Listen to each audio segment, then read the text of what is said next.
नमस्कार साथियों, आज हम बात करेंगे आपने जो कमेंट्स किए थे उसके आंसर देने की कोशिश करेंगे। 20 से 30 लोगों के मैंने कमेंट यहाँ पे लिए हैं। आई होप ये लगभग आपके कमेंट्स के आंसर इस वीडियो में मिल जाएंगे। आप भी अगर नए हैं, पहली बार देख रहे हैं, तो भैया आप कमेंट नीचे कर सकते हैं। हर रोज़ कोशिश करते हैं शाम जो 6-7 बजे वीडियो डालते हैं उसमें आपके कमेंट्स का आंसर आपको मिल जाए। जी हाँ, और अगर आप चैनल सब्सक्राइब नहीं किए तो भैया सब्सक्राइब कर लीजिएगा ताकि हर रोज़ आपको नोटिफिकेशन मिलता रहे, ताकि जैसे मैं वीडियो डालूँ आपके पास नोटिफिकेशन पहुँच जाए। तो शॉर्ट तरीके से शुरुआत कर लेते हैं क्योंकि फिर वीडियो लॉन्ग बन जाता है तो फिर मज़ा नहीं आता। जहारुल शेख बोलते हैं, सर मैं कोलकाता में हूँ, एजेंट मुझसे बोला कि मेडिकल करा लो, मैं दुबई भेज दूंगा, ट्रॉली बॉय में काम, पैसा महीना में दे देना, क्या ये सही है गलत है? देखिए, पहली बात तो बता दूं कि मेडिकल करा लो, ट्रॉली बॉय तो कुछ जचने वाली बात है नहीं, सच्चाई की बात ये है। और बाकी महीने से तनख्वाह से पैसे दे देना 100% फेक बातें हैं। ऐसे लोगों से बचने की बहुत ज़्यादा ज़रूरत है आपको। मैन पावर ऑफिस इंडिया में 1600 है भैया, और जो बुक मैंने बनाई है ना उसमें सब कुछ डिटेल दी गई है, और बाकी आप अपने स्तर पे भी पता लगा सकते हैं। बचो इनसे। सुमित कुमार बोलते हैं, नमस्कार सर, मैं आबू धाबी में हूँ, जॉब कर रहा हूँ, मेरा 56 भोग रेस्टोरेंट में टूरिस्ट वीज़ा पर आया था। कंपनी ने 3 साल का वीज़ा लगा दिया और रहने का थोड़ा फैकल्टी सही नहीं है। 16-17 घंटे ड्यूटी है, 18-12 घंटे का काम था कि 12 घंटे आपको जॉब करनी है और ड्यूटी थोड़ा लंबी हो रही है। सर क्या मैं जॉब चेंज कर सकता हूं, कोई बताओ। देखिए, आपको मैं क्लियर कर दूं कि पहली बात तो ये 12 घंटे से ज़्यादा ड्यूटी करना यूएई का जो लीगल लॉ है, लेबर लॉ, इसमें कानूनी अपराध है। आप समझ सकते हैं। पहली बात तो ये कि इतनी ड्यूटी आप कर रहे हैं, आपको इतना तो पता ही है ना कि 12 घंटे का मान लो आपने हाँ करी थी, इससे ज़्यादा ड्यूटी कर रहे हैं तो गलत आप भी तो है ना भाई। कोई आपको मार रहा है, आप पड़े पड़े मार खा रहे हैं और फिर दूसरे को बोल रहे हैं कि वो मुझे मार रहा है। बचाव तो कर, सामना नहीं कर सकते, बचाव तो कर सकते हैं ना। आपके पास अग्रीमेंट होगा, अग्रीमेंट में सब बातें लिखी, आप पढ़िए उस चीज़ को। ये रेस्टोरेंट में भी 10-11 घंटे 12 घंटे से ऊपर ड्यूटी नहीं हो सकती, ये 100% सत्य बात है। इस पर मैंने वीडियो बना के रखा है। और उसमें अगर ड्यूटी ज़्यादा होती है तो तनख्वाह फिर आपकी जस्ट ओवर टाइम 1.5 गुना बढ़ जाता है। तो ये चीज़ें बच्चों, आप बाकायदा आप अगर 3 साल का वीज़ा लगा, 1 साल से ऊपर हो चुका है तो कोई दिक्कत नहीं, आप जो वीज़ा चेंज कर सकते हैं, कोई बड़ी बात नहीं है। देना पड़ेगा इनको, आपको पासपोर्ट वीज़ा कैंसिल करना पड़ेगा। और भैया तो फिर भैया लेबर कोर्ट मोहरे तैयार है, वहाँ आप संपर्क करें। इमरान खान बोलते हैं, सर मेरे पापा का पासपोर्ट नहीं मिल रहा है, कोई सोल्यूशन दीजिए, ना ही तनख्वाह दे रही हैं, कुछ बताइए। आप बात कीजिए हमसे। भैया बात करें हमसे तो ये तो थोड़ा सा मेरे लिए असंभव है कि मैं आपसे बात कर पाऊँ। और देखिए, हकीकत ये है कि कुछ और बहुत सारी बातें अंदर की होती हैं जो पता नहीं लगता। पासपोर्ट नहीं दे रहा, तनख्वाह नहीं दे रहा, इसका कोई रीज़न तो होगा, तो ही नहीं दे रहा होगा। अगर रीज़न नहीं है, फिर नहीं दे रहा है, तो मोरे में संपर्क करें भैया, वही ऑप्शन है। प्रवीण कुमार बोलते हैं, सर दुबई में हमें बुलाया गया, 2 साल का एग्रीमेंट है, फिर 1 साल काम करके इंडिया भेजो, कंपनी ने के लिए काम में नहीं जाएं फिर बुलाऊगी, ऐसा सही है क्या, यह गलत? भाई ढंग का लिख तो लिया करो यार, कम से कम मुझे पढ़ने में समझ में आए। आपका कहने का मतलब है कि 2 साल का आपका एग्रीमेंट था, 1 साल के बाद में कंपनी आपको बोल रही है घर चले जाओ, हम आपको बुला लेंगे, तो ये फेक है, इसमें सच्चाई नहीं है। और अगर घर भेज भी रही है ना, तो कम से कम आपका जो बकाया हिसाब है वो तो कंप्लीट कर लो भैया, वरना आपको वही नुकसान हो जाएगा। कई बेवकूफ़ बना के भेज देते हैं घर पे। मोहम्मद इब्राहिम बोलते हैं, सर मेरी कंपनी कुवैत की कॉमर्शियल विजिट वीज़ा दे रही है, ऑफिस वाला बोल रहा है कि कंपनी वहाँ तुम्हारा वीज़ा ट्रांसफर करेगी वर्क परमिट में। यार ये कॉमर्शियल विजिट वीज़ा कौन सा होता है? ये पहली बार ऐसा सुनने में आया। विजिट वीज़ा बहुत सारे प्रकार के होते हैं, लेकिन कॉमर्शियल विजिट वीज़ा में तो कोई काम आप नहीं कर सकते। हाँ, विजिट वीज़ा अलग अलग तरीके, जैसे कॉन्फ्रेंस कर सकते हो, मीटिंग कर सकते हो, बिजनेस, लेकिन ये आप जो कंस्ट्रक्शन लाइन से रिलेटेड है ये तो इसमें अलाउ नहीं है। आप किस तरह से एजेंट भेज रहा है वो तो भैया वो जाने। बाकी मैन पावर होगा तो दिक्कत नहीं है, मैन पावर नहीं है तो भैया फिर दिक्कत हो जा सकती है। गगनदीप गिल बोलते हैं, सर मैं कुवैत में इलीगल काम करता था, मैं कोरोना के कारण छूट में इंडिया आया हूं, क्या मैं दोबारा जा सकता हूं? हाँ, कोरोना काल में मैंने भी शायद वीडियो बनाया था कि कुवैत सरकार ने टिकटें भी दी थी और ये बोला था कि हम आपको ब्लैक लिस्ट नहीं करेंगे, आप दोबारा आ सकते हैं। अगर आप उस माहौल में आए हैं तो आप जा सकते हैं। आप अपना पासपोर्ट पहले चेक करवा लें कि वो आप ब्लैक लिस्ट नहीं हुए हैं। मोहम्मद राजा बोलते हैं, hello sir help me shut down visa, इसका रिप्लाई हालांकि वीडियो में दे चुके हैं अलग से। तो आपने शटडाउन वीज़ा क्या होता है इसके बारे में पूछा है, और इसके बारे में एक वीडियो मैंने बनाया है, 1-2 दिन में अभी आज आ जाएगा, तो वो देख लीजिए, उसमें और भी बातें बताइए। शटडाउन का मतलब क्या होता है शॉर्ट तरीके से, तो शट डाउन यानी अस्थायी तौर से आपको कोई कंपनी काम के लिए बुलाती है, 2-3 महीने रखेगी, वापस भेज देगी, बस इतना ही मतलब है।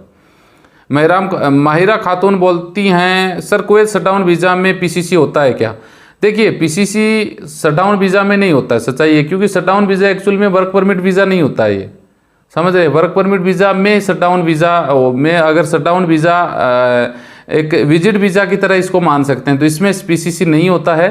कंपनी अगर बुला रही है तो आप सीधा जा सकते हैं, मेडिकल की भी इसमें ज़रूरत नहीं होती, नॉर्मल मेडिकल हो सकता है, 1500 रुपये लगते हैं। मिंटू लाल, मलेशिया कब तक ओपन हो रहा है सर? मलेशिया से रिलेटेड भैया अपने वीडियो इस पे नहीं आने वाले हैं। Job advice Ashok LLB channel है, उस पर आप जाके सर्च करोगे यूट्यूब पे, तो उस पर मलेशिया से रिलेटेड वीडियो चल रहे हैं उस पर, और ये वीडियो भी डाला हुआ है, तो आप वो सर्च कर सकते हैं। दूसरा चैनल जिसमें हम यूरोप से रिलेटेड बात करते हैं। इम्तियाज़ अली बोलते हैं सर पासपोर्ट पे अपना नाम चेंज करना हो तो कैसे करें? भाई पासपोर्ट में नाम चेंज करना होगा तो इसका तो लंबा प्रोसेस होगा। एक तो ये होता है कि नाम में मिस्टेक है, एक ये होता है कि नाम मेरा अशोक है और मैं सुभाष रख लूँ, तो ये तो एक कोर्ट प्रोसेस होता है, तो कोर्ट प्रोसेस के माध्यम से आपका नाम चेंज हो सकता है। तो ये किस तरह का नाम चेंज करना चाहते हैं, बाकी हो जाएगा, ये श्योर है।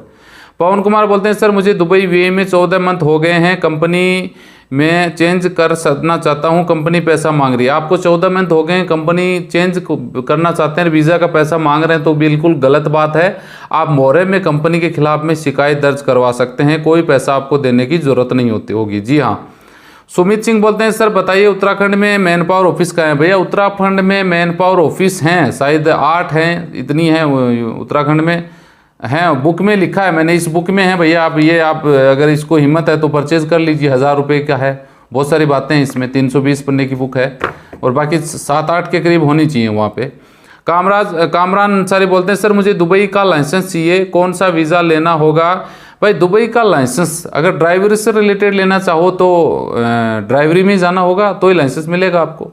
आप सोचते हो कि मैं इलेक्ट्रिशियन में चले जाऊँ और लाइसेंस ले लूँ, तो हाँ ले सकते हो, कोई बड़ी बात नहीं। वहाँ काम करते करते आप इंटरव्यू दो, इंटरव्यू में अगर पास हो जाते हैं ड्राइवरी में तो आपको लाइसेंस मिल जाएगा, कोई बड़ी बात नहीं है। जो भी चार्ज लगेगा वो आपका लगेगा। जानवा बोलते हैं सर मैं सऊदी अरब से छुट्टी आया था 2013 में, वापस नहीं गया, मेरा 5 साल का हिसाब बाकी है कंपनी, तो अब क्या उपाय? कोई उपाय नहीं है भैया, भूल जाओ उनको। 2013 में घर में आदमी मर जाता है, लोग उनको भूल जाते हैं। कंपनी में आपका क्या रिकॉर्ड है? कोई रिकॉर्ड नहीं है। लास्ट 1 साल होता है, 1 साल में अगर आपका कुछ हो जाए तो हो जाए, बाद में कुछ नहीं होता। विनय कुमार बोलते हैं सिंगापुर या कनाडा में बिना मेडिकल कराए जा सकते हैं क्या? तो विनय कुमार जी अगर आप यूरोप से रिलेटेड, पश्चिम कंट्री से रिलेटेड जॉब चाहते हैं गल्फ को छोड़ के, तो अपना दूसरा चैनल है जॉब एडवाइस अशोक LLB, उस पर हम उसी देशों से रिलेटेड बात करते हैं, तो आप फॉलो कर सकते हैं। राम भवान यादव बोलते हैं सर जी लिमिट कॉन्ट्रैक्ट में आफ्टर 6 मंथ रिजाइन का क्या नियम है? लिमिट कॉन्ट्रैक्ट में बिल्कुल 6 महीने के बाद आप रिजाइन कर सकते हैं, कोई बड़ी बात नहीं है, और ये नियम में है बाकायदा। बाकी एग्रीमेंट में है, आपका मेन एग्रीमेंट होता है कि एग्रीमेंट में आपकी क्या लिखी है, वो एग्रीमेंट पढ़ लो, उसमें समझ में आ जाएगा। मनीष कुमार बोलते हैं रैपिड PCR टेस्ट दुबई जाने के लिए करवाना पड़ता है क्या? नहीं जी बिल्कुल है, अभी छूट हो गई है, रैपिड टेस्ट वगैरह कोई ज़रूरत नहीं है, सीधा जाओ, कोई दिक्कत नहीं है। संतोष गोप बोलते हैं सर जी मलेशिया जाने के लिए क्या कोई एजेंट है? भाई मलेशिया जाने के लिए पहली बात तो मलेशिया से रिलेटेड हमारा दूसरा channel job advice Ashok LLB, उसको फॉलो करें, और बाकी पर्सनली तो कोई नहीं है। इस बुक में है 1600 मैन पावर ऑफिस जो आपके नज़दीक में मिलेंगे आसपास में, और भी इसमें डिटेल है, तो आप चाहो तो थोड़ा दिए गए नंबर पर कॉल करके बुक के बारे में इंक्वायरी ले सकते हैं। श्री राम जाट सर सीकर राजस्थान से, अशोक जी मैन पावर ऑफिस वाले यानी लाइसेंसधारी एजेंट पर्दे के पीछे रहते हैं, वो आगे अगर गारंटी नहीं लेते हैं, अपने गुर्गों के थ्रू पासपोर्ट लेते हैं, उन्हें प्रति पासपोर्ट 5 से 7 हज़ार रुपये दे देते हैं, अगर ये गड़बड़ हो जाए तो वो निकाल लेता है। यही हकीकत है मैन पावर की, आप मेरा सवाल लेना। देखिए नहीं, ऐसी कोई बात नहीं है कि मैन पावर वाले नहीं लेते हैं, सीकर्स में तो जितने भी मैन पावर राजस्थान में सब डायरेक्ट पासपोर्ट लेते हैं, ऐसी कोई बात नहीं है। कई बार ऐसा हो जाता है कि मान लो कि मैं एजेंट हूँ, आपने मुझे पासपोर्ट दिया और बाद में मैं किसी दूसरी ऑफिस में काम कर रहा हूँ और आप सीधा उस ऑफिस में चले गए, तो आपको एक्सेप्ट नहीं करेंगे, क्योंकि आप उस एजेंट के हो, इसलिए वो डायरेक्ट नहीं लेंगे, क्योंकि उनकी लिंक होता है ना आपस में। क्या कि हालांकि देखिए होता नियम ये है विदेश मंत्रालय का कि एक जो मैन पावर ऑफिस वाले हैं वो उप एजेंट नहीं रख सकते, कानून तो ये बोलता है, लेकिन ये लोग उप एजेंटों के द्वारा ही काम करते हैं, सच्चाई है, बाकी ये गलत है, सही नहीं है। रविराज ठाकुर बोलते हैं सर क्या दुबई में ऑनलाइन बेटिंग का काम लीगल है क्या? ऑनलाइन बेटिंग भैया दुबई में कहाँ लीगल है? आप गल्फ में तो कहीं नहीं है, कुछ भी नहीं है। इन चक्करों में पड़ना ही मत, वरना दिक्कत हो जाएगी आपको। सुनील कुमार साहू बोलते हैं माल्टा का मेडिकल चार्ज कितना आएगा? भाई माल्टा से related job advice Ashok LLB को फॉलो करें, उसमें डिटेल मिलेगी आपको। बॉबे मेहर बोलते हैं सर अगर कंपनी 2 साल से बंद बाद आपके बेनिफिट ना दें और वीज़ा भी कैंसिल कर दिया हो तो कंपनी बोलती है कि पैसे नहीं है हमारे पास, तो क्या करें, आप चले जाओ। तो देखिए कंपनी को ऐसे कैसे चले जाएं? कहने का मतलब है कि आपने मेरे पास नौकरी की, 1-2 साल काम कर लिया, फिर मैं बोल दूंगा मेरे पास पैसे नहीं है, आप घर चले जाओ। ये गलत है ना। अगर आप इंडिया में होते तो क्या पैसे छोड़ते? सेम कंडीशन वहाँ लागू होती है। क्यों भाई, किस बात में? पैसा नहीं है तेरे पास तो अपने आप को बेच, अपनी गाड़ियों को बेच, प्रॉपर्टी बेच, कंपनी को बेच, हमें पैसे दे। ये वहाँ का लेबर लॉ बोलता है दुबई का, और मोरे बोलता है, कोर्ट बोलता है। आप सीधा कोर्ट में पहुँचो, कंपनी के खिलाफ एक्शन लो, पैसा उसको देना पड़ेगा। एक मंत्राज मीणा बोलते हैं सर हिंदू समाज से हूँ, शादी कर सकता हूँ क्या? लीगल है क्या, प्लीज़ बताना। ये बोलते हैं गल्फ में शादी कर सकता हूँ क्या? जी हाँ, बिल्कुल आप शादी कर सकते हैं। अगर आप कोर्ट मैरिज करना चाहें तो शादियाँ होती हैं। इंडियन लोगों ने, बहुतों ने सऊदी में शादी की है, तो दुबई में शादी की है। ऐसे जो और भी पॉपुलेशन वहाँ पे रहती है उनसे एक दूसरे से लोग शादी कर लेते हैं, कोई बड़ी बात नहीं है। तो शादी करना आम बात है, आप शादी कहीं भी कर सकते हैं। तो साथियों ये आपके कुछ क्वेश्चन थे, मैंने आंसर दिए। आपके भी कोई नए हैं क्वेश्चन है तो आप कमेंट बॉक्स में लिख सकते हैं। कल के वीडियो में उसका आंसर देने की कोशिश करेंगे। वीडियो अच्छा लगे तो लाइक शेयर करिए। मिलते हैं नेक्स्ट वीडियो में अच्छी जानकारी के साथ। जय हिंद।